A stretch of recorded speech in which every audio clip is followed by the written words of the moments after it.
I do not want to scare anybody, of course. Routine, I'm just stressing the importance of doing a routine medical health checkup.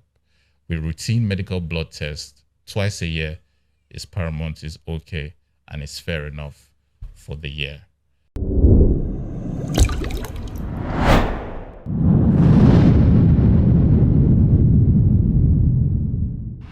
Good day, everyone. Welcome to Seco Direct. My name is Dr. Tiwa, and you're welcome to another episode as we seek to put you up to date with the best habits when it comes to lifestyle changes or the best care to take.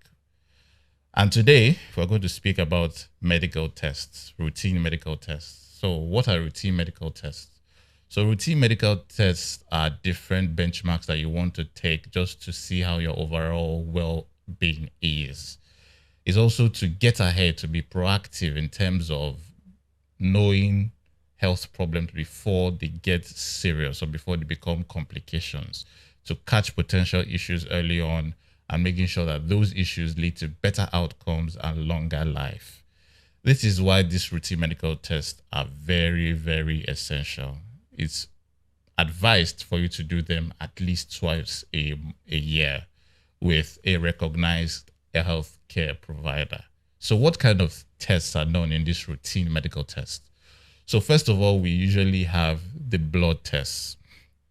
Now, these blood tests and blood screenings go across a lot of systems in the body. And when they are taking your blood, it can be used for different ways. Now, we have regular blood tests like what is called a full blood count. Now, what does a full blood count entail? For a full blood count, we usually check your red blood cells, which means to check the level of blood in your body. Now, if it is low, we can then look to giving you something to top up the blood. Top up the blood meaning to give you like blood sustainers. And then if it is high or normal, we know that okay, you're out in the clear. We also check your white blood cells. Now, what is especially crucial about your white blood cells in a full blood count is that if they are low or if they are high, they usually indicate infection. You know what infection is? Sometimes when you sneeze, that's an infection. You might even be hale and healthy and go to a hospital and do a full blood count and see that you have an infection through your white blood cell count. But you don't need to be scared about it. At least it's been picked and you can use your antibiotics, for instance, to get ahead of that infection, especially if it is very prominent. That is for full blood count. We check for infections, your blood level. We also have some other blood tests like random blood sugar. For random blood sugar, it's usually advised, or fasting blood sugar, for instance, it's usually advised that it's in the name that you fast before your blood is taken. Now, for fasting blood sugar, if it is high, it's usually indicative of diabetes. If there's also a pre-diabetic level, and if you know us with Seco Direct, we're usually very paramount about pre-diabetes or diabetes. So that will also help to detect that early on. Random blood sugar, fasting blood sugar. Those two blood tests can help. Also, we have a sugar blood test called HbA1c. That's also a routine medical check, a blood test that can be done to check your sugar level. Another blood test that can be done is the kidney function test or the liver function test. Now, the kidney function test and the liver function test, they play different roles. It's in the name. For the kidney function test, we want to check the things that make us know that your kidney is working. We also want to check the things that make us know that your liver is working. So, in the kidney function test, we usually see things like urea, creatinine, potassium, sodium. Those are elements that are either absorbed by the kidney or pushed away and taken as waste product by the kidney. Varying degrees of the range of the numbers will give us an indication of how your kidney is working.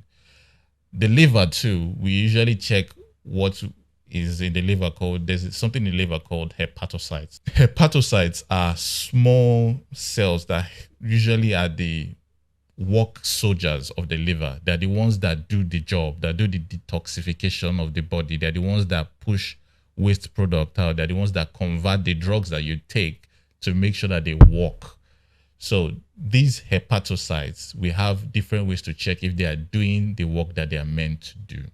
So those are the different blood tests, just a couple of blood tests that can be done while you're doing this routine medical blood tests.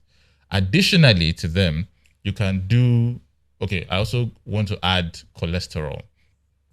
You can do a blood test to check your cholesterol level. Now, why do we want to check your cholesterol level? Because cholesterol is an indicator for hypertension. For instance, high cholesterol, if you have a high cholesterol, it's called hypercholesterolemia, which is high cholesterol in your blood. Now, detecting these conditions early can prevent complications like stroke or heart failure, for instance. So you have to do this blood test. Now, the frequency of this routine blood test, I've already stated earlier, it can depend on varying factors, your age, your gender, your medical history, your risk factor for certain diseases. But it is always advised to do a comprehensive health checkup.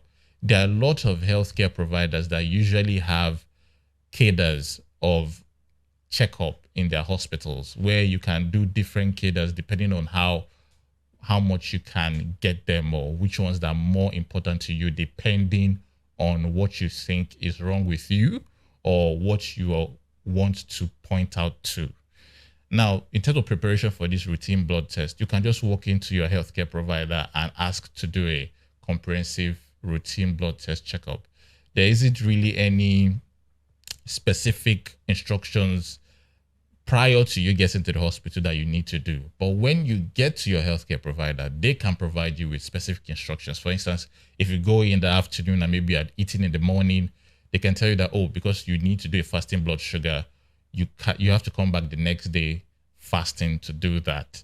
So you have to make sure you do these things. Make sure that when you are going for these blood tests, if you're not doing blood sugar, of course, you can eat, because taking blood for all these different tests can be tasking for the body.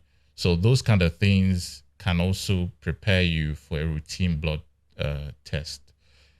Depending on the hospital that you go for this routine blood test checkup, the turnaround time can vary, especially depending on also the specific test that you are doing. For instance, a full blood count typically would take from 1 to 2 hours in a standard laboratory. One thing you can do typically is to ask the hospitals for their turnaround time for each of the tests you want to do so that you can prepare your mind for how long those tests will take. Lastly, one common misconception regarding routine blood tests is that you only need to do them when you are feeling unwell. That's why it's wrong, because it is not necessary to do that. That's why it is called a routine medical checkup. It's routine. You have to imbibe it into your lifestyle. You have to make sure that this is something you do. Twice a year does not seem as too much of a strain on you to do this test. So you can pick 1 month, maybe like a March or a May, for instance, and then do it at the end of the year in December, for instance, 2 times in a year. So it does not need you to be ill. That's why you have to have a proactive mindset when it comes to your health, because it is better to be proactive and get ahead of an ailment than to react to it, because by the time of reaction, complications or a progression might have set in that would not be easily reversible, or that might put you in a condition where you would not be able to do anything about it. But I do not want to scare anybody, of course. Routine, I'm just stressing the importance of doing a routine medical health checkup. With routine medical blood tests twice a year is paramount, is okay, and it's fair enough for the year. So thank you to our listeners for tuning in to another episode of Seco Direct. Remember to subscribe, and also if you have any questions that you want us to address, make sure to leave them in the comments below. I remain your host, Dr. Tiwa. Until next time, take care and stay well.